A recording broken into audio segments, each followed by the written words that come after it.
Welcome to special analysis. నేను రమ మండవ. ఈరోజు అనాలిసిస్లో భాగంగా మనం తీసుకోబోతున్న టాపిక్ ఏంటంటే, ఈరోజు అనాలిసిస్కి నేను ఒక టైటిల్ పెట్టడం జరిగింది. జగన్మోహన్ రెడ్డిపై పిల్లి సుభాష్ తిరుగుబాటు అని చెప్పేసి నేను టైటిల్ పెట్టాను. ఆ అంశం మీదే మనం ఈరోజు డిస్కస్ చేయబోతాం. ఇక్కడ మనం చూసినట్టయితే పిల్లి సుభాష్ ఒక సీనియర్ నేత. సింపుల్గా సీనియర్ నేత, సీనియర్ పొలిటీషియన్ అని పిల్లి సుభాష్ గురించి మనం చెప్పుకోలేం. ఎందుకంటే ఒక రెప్యూటెడ్ పర్సన్, ఒక విలువలు, విశ్వసనీయత, ఎప్పుడు కూడా జగన్మోహన్ రెడ్డి చెప్పే ఇలాంటి డైలాగులు పర్ఫెక్ట్‌గా యాప్ట్ అయ్యే నేత ఆ పార్టీలో ఎవరైనా ఉన్నారంటే అది పిల్లి సుభాషే. ఎందుకు నేను ఈయన గురించి అంత ఘనంగా చెప్తున్నాను అంటే, ఆయన జగన్మోహన్ రెడ్డి పార్టీలో ఉన్నా సరే, ఆ పార్టీలో ఉన్న కొన్ని అవలక్షణాలు ఎప్పుడు కూడా ఆయన ఆపాదించుకోలేదు. ఆయన కొంత డిఫరెంట్, పెక్యులర్ నిజంగానే ఆయన. ఎందుకంటే గతంలో మనం చూస్తే జగన్మోహన్ రెడ్డి ఎప్పుడైతే పార్టీ నుంచి బయటకొచ్చారో కాంగ్రెస్ నుంచి, తన తండ్రి మరణం తర్వాత, తను పార్టీని ఎస్టాబ్లిష్ చేసి బయటకొచ్చిన క్రమంలో, ఆ రోజున జగన్మోహన్ రెడ్డి వెంట నడిచింది ఇద్దరే ఇద్దరు. తమ మంత్రి పదవులను కూడా వదులుకొని. ఒక మాటలో చెప్పాలంటే త్యాగం చేశారు వాళ్ళు జగన్మోహన్ రెడ్డి కోసం. ఒకటి కొండా సురేఖ, 2 పిల్లి సుభాష్ చంద్రబోస్. అయితే ఆ తర్వాత రోజుల్లో కొండా సురేఖ డిఫరెంట్ డిఫరెంట్ రీజన్స్‌తో జగన్మోహన్ రెడ్డి జైల్‌లో ఉన్నప్పుడు ఆమెకి అనేక రకాల అవమానం జరిగింది. సజ్జల టీమ్ తనను అవమానించారని చెప్పేసి వాళ్ళ మీద బురద పోసి మరీ ఆమె బయటికి వెళ్ళిన పరిస్థితి ఉంది. సరే అన్ని పార్టీలు తిరిగారు. ఇప్పుడు ప్రెజెంట్ మంత్రిగా ఉన్నారు కాంగ్రెస్‌లో. ఆమెను అక్కడితో వదిలేద్దాం. ఆ రోజు జగన్మోహన్ రెడ్డి కన్నా రాష్ట్రంలో ఎక్కువ ఫాలోయింగ్ ఉన్న నేతలు ఎవరంటే వైఎస్ రాజశేఖర రెడ్డి చనిపోయి జగన్మోహన్ రెడ్డి పార్టీ వెళ్ళిన పరిస్థితుల్లో కొండా సురేఖ్‌కి అండ్ పిల్లి సుభాష్. ఎలాంటి రీజన్స్ లేకుండానే కేవలం జగన్మోహన్ రెడ్డి కోసం, వైఎస్ రాజశేఖర రెడ్డి బిడ్డ మీద తమకున్న అభిమానం కోసం ఆ రోజు పిల్లి సుభాష్ గాని, కొండా సురేఖ గాని ఆ పార్టీలోంచి బయటికి రావడం జరిగింది. అది కూడా మంత్రి పదవులకు రాజీనామా చేసి. ఆ రోజు కోమటిరెడ్డి లాంటి వాళ్ళు రాజీనామా చేశారంటే ఒక రీజన్ ఉంది. ఎందుకు రీజన్ ఉందంటే తెలంగాణ ఉద్యమం కోసం. సబ్బండ వర్గాలు రోడ్డు మీదకొచ్చి తెలంగాణ కోరుతున్నాయి కాబట్టి అది ఒక ఎమోషన్, అది ఒక సెంటిమెంట్. ఆయన రాజీనామా చేశారంటే పెద్ద ఆశ్చర్యం లేదు. అలాంటిది వీళ్ళిద్దరూ కూడా జగన్మోహన్ రెడ్డి కోసం మాత్రమే రాజీనామా చేశారు. అలాంటి నేతల్ని కాపాడుకోవాల్సిన బాధ్యత జగన్మోహన్ రెడ్డి మీద ఉంటుంది. కొండా సురేఖ తెలంగాణ అయినా కావచ్చు. కానీ జగన్మోహన్ రెడ్డి ఆవిడని పూర్తి స్థాయిలో ఓన్ చేసుకోవాల్సిన అవసరం ఉండింది. కానీ అలాంటి నేతను ఫస్టే బయటికి పంపించేశారు ఆ పార్టీ నుంచి. ఓకే. ఇంక పిల్లి సుభాష్ విషయానికొద్దాం. ఒక సుదీర్ఘ రాజకీయ చరిత్ర ఆయనకి. రామచంద్రాపురం నుంచి రిప్రజెంట్ చేశారు పలుసార్లు. అటు ఆయన ప్రత్యర్థిగా గతంలో టీడీపీ నేత, ఇప్పుడు వైఎస్ఆర్‌సీపీ నేత తోట త్రిమూర్తులు ఉండేవాళ్ళు. వాళ్ళిద్దరూ పరస్పరం పోటీ పడుతూ ఒకరు గెలిచి, ఒకరు ఓడిన సందర్భాలు అట్లా జరుగుతా వచ్చింది చాలా సార్లు. అలా వ్యక్తిగతంగా గూడా అవినీతి మరకంట నేతగా గూడా పిల్లి సుభాష్ మీద పేరుంది. అలాంటి పిల్లి సుభాష్ జగన్మోహన్ రెడ్డి వెంట నడిచిన తర్వాత తన మంత్రి పదవికి రాజీనామా చేసి ఆయన రిజైన్ చేసి ఎమ్మెల్యే పదవికొచ్చారు. బై ఎలక్షన్స్‌లో మాత్రం తోట త్రిమూర్తులు ఆయన్ని ఓడించారు. అయినా సరే జగన్మోహన్ రెడ్డి ఆయన్ని కంటిన్యూ చేస్తా వచ్చారు పార్టీలో. 14 ఎన్నికల్లో మరోసారి పోటీ చేసి పిల్లి సుభాష్ ఓడిపోవడం జరిగింది. ఓడిపోయిన అటు తోట త్రిమూర్తులు గెలిచారు టీడీపీ నుంచి. ఇక ఆ రోజు 19 ఎన్నికలు వచ్చేటప్పటికే పిల్లి సుభాష్‌కి టికెట్ ఇచ్చే పరిస్థితి రాలా ఆ రోజు. యాక్చువల్‌గా ఆయనే వద్దన్నారనేది ఒక ప్రచారం. ఆయన ఫాలోయర్ అయిన చెన్నుబోయిన వేణుగోపాల్‌కి రామచంద్రపురం టికెట్ కేటాయించారు జగన్మోహన్ రెడ్డి. అయితే అప్పుడు పిల్లి సుభాష్‌కి ఎమ్మెల్సీనిచ్చి తన పార్టీ అధికారంలోకి వచ్చిన తర్వాత జగన్మోహన్ రెడ్డి ఇచ్చిన హామీ మేరకు ఆయనకి మంత్రిని చేశారు. ఆయనతో పాటు మోపిదేవి వెంకటరమణకు కూడా మంత్రి పదవి దక్కింది. ఎప్పుడైతే సీఆర్‌డీఏ 3 రాజధానుల నిర్ణయం గాని, సీఆర్‌డీఏ చట్టం రద్దు అనుకున్నప్పుడు కౌన్సిల్ అడ్డం పడింది కాబట్టి దానికి కౌన్సిల్ కూడా రద్దు చేద్దాం అనుకున్నారు జగన్మోహన్ రెడ్డి. ఈ క్రమంలో అటు మోపిదేవితో పాటు ఇటు పిల్లి సుభాష్ కూడా తమ పదవులకు రాజీనామా చేశారు. మంత్రి పదవులకు రాజీనామా చేశారు. సో, ఎమ్మెల్సీలు కూడా నలిఫై అయిపోయింది.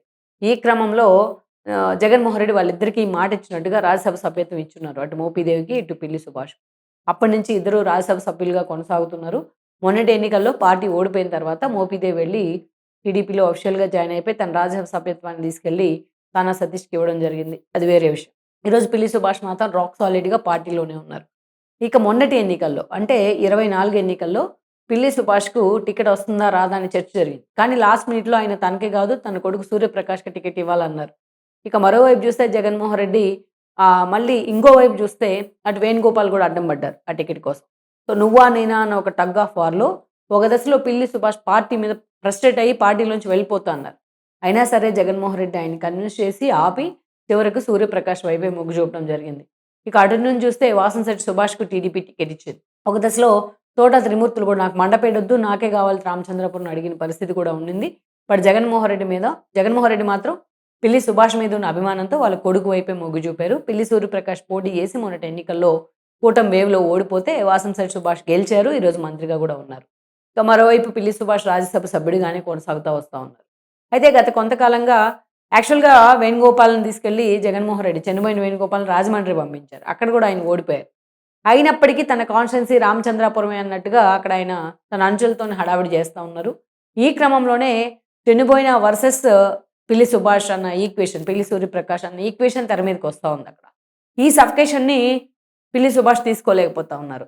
అందుకే చాలా రోజులుగా ఆయన ఈ ఏదైతే ఈ పరిణామాలను అధిష్టానం దగ్గర పెట్టినా, అధిష్టానం కూడా లైట్ తీసుకుంది అనేది ఒక విమర్శ ఉండింది. అందుకే పిల్లి సుభాష్ చాలా రోజులుగా సైలెంట్‌గా ఉన్నారు. ఒక దశలో ఆయన పార్టీ నుంచి డైవర్ట్ అవుతా ఉన్నారు. పార్టీని వీడి వెళ్ళిపోతున్నారన్న ప్రచారం కూడా జరిగింది. అయినా పార్టీతోనే అంటిపెట్టుకునే ఉన్నారు పిల్లి సుభాష్. అయితే ఎప్పుడైనా ఎక్కడైనా సరే ఏదైనా ఇష్యూ జరిగితే ఓపెన్‌గా మాట్లాడతారు. ఓపెన్‌గా దాన్ని ఎట్లాగైనా సరే జనంలోకి తీసుకెళ్తారు. అది తన పార్టీ అయినా అనే ఒక ఇమేజ్ ఉండింది పిల్లి మీద. అయితే లేటెస్ట్‌గా ఒక బాంబ్ బ్లాస్ట్ చేశారు ఆయన. గతంలో తమ పార్టీ అధికారంలో ఉన్నప్పుడు ఆ రోజు ఏదైతే ఇళ్ల నిర్మాణాలకు సంబంధించి కాంట్రాక్టుల్లో అవకతవకలు జరిగాయి. దాదాపు 2 కోట్ల దాకా అవకతవకలు జరిగాయి. ఇది మా పార్టీ వాళ్ళే ఇన్వాల్వ్ అయినారు. లోకల్‌గా మున్సిపల్ కమిషనర్ శ్రీకాంత్ లాంటి వాళ్ళు కూడా ఇన్వాల్వ్ అయినారు అని చెప్పేసి ఆయన ఒక బాంబు పేల్చే ప్రయత్నం చేశారు. ఇండైరెక్ట్‌గా చెన్నుబోయిన వేణుగోపాల్‌ని, మంత్రిగా ఉన్న వేణుగోపాల్‌ని కూడా దీంట్లో ఆయన ఇన్వాల్వ్ చేయడం జరిగింది. సో, మొత్తానికైతే ఈ విషయం మీద పూర్తి స్థాయిలో ఎంక్వైరీ జరగాలని చెప్పేసి నేను చంద్రబాబు నాయుడిని కలుస్తాను అని ఇంకొక బాంబు బ్లాస్ట్ చేశారు. ఆయన అవినీతి ఆరోపణలు చేయడం ఒక ఎత్తు, తన పార్టీ అధికారంలో ఉన్నప్పుడు జరిగినాయి అని చెప్పి తన పార్టీ నేతల మీదే చేయడం ఒక బ్లండర్ కాదు, ఒక బాంబు పేల్చడం. మరోవైపు చంద్రబాబుతోనే భేటీ అవుతానని చెప్పేసి జగన్మోహన్ రెడ్డికి నిద్ర లేకుండా చేశారు. ఈరోజు పిల్లి సుభాష్ లాంటి ఒక వ్యక్తి చంద్రబాబు నాయుడుతో భేటీ అయితే ఆ పార్టీలోకి వెళ్లకుండా ఉంటారా? ఇప్పటికే చాలామంది వెళ్ళిపోయారు. సాయిరెడ్డి దగ్గర నుంచి ఈరోజు సాయిరెడ్డి బీజేపీకి ఇచ్చేశారు తన సీట్‌ని. ఇటు చూస్తే బీసీ కృష్ణ ఎక్కడో ఉన్న తెలంగాణలో బీసీ కృష్ణని తీసుకొస్తే ఆయన వెళ్ళిపోయాడు. మోపీదేవికి ఎన్ని పదవులు ఇచ్చినా ఆయన వెళ్ళిపోయారని జగన్మోహన్ రెడ్డే మొత్తుకుంటా ఉన్నారు. ఇంతమంది వెళ్ళిపోయారు పార్టీలోంచి. సో, పిల్లి సుభాష్ వెళ్ళడం పెద్ద విషయం ఏమీ కాదు. ఎందుకంటే ఆయనకు ఎదురవుతున్న అవమానాలు కూడా అలాంటివి. సో, అందుకే ఈరోజు ఆయన జగన్మోహన్ రెడ్డి మీద, ఆయన ప్రభుత్వ పనితీరు మీదే పూర్తి స్థాయిలో అపనమ్మకం ఏర్పడేలా ఒక బాంబ్ బ్లాస్ట్ చేయడం జరిగింది. సో, మనం చూసినట్లయితే ఏకంగా ముఖ్యమంత్రినే కలుస్తా, చంద్రబాబు నాయుడినే కలుస్తానన్నట్టుగా ఆయన అన్న మాట ఏదైతే ఉందో అది జగన్మోహన్ రెడ్డిని ఒక్కసారిగా ఉలిక్కిపడేలా చేస్తూ ఉంది. అందుకే ఇప్పుడు పిల్లి సుభాష్‌కు పార్టీ వైపు నుంచి ఒక బుజ్జగింపులైతే మొదలయ్యాయి. లెట్స్ సీ మరి పిల్లి ఇలాగే ఆ పార్టీలో కంటిన్యూ అవుతారా? నిజంగానే సైలెంట్ అవుతారా? లేకపోతే నిజంగానే ఒక ప్రకంపనలు సృష్టించడానికి మళ్ళా కారణం అవుతారా అన్నది మనం చూడాలి. Please share, like and subscribe R24 Telugu YouTube channel.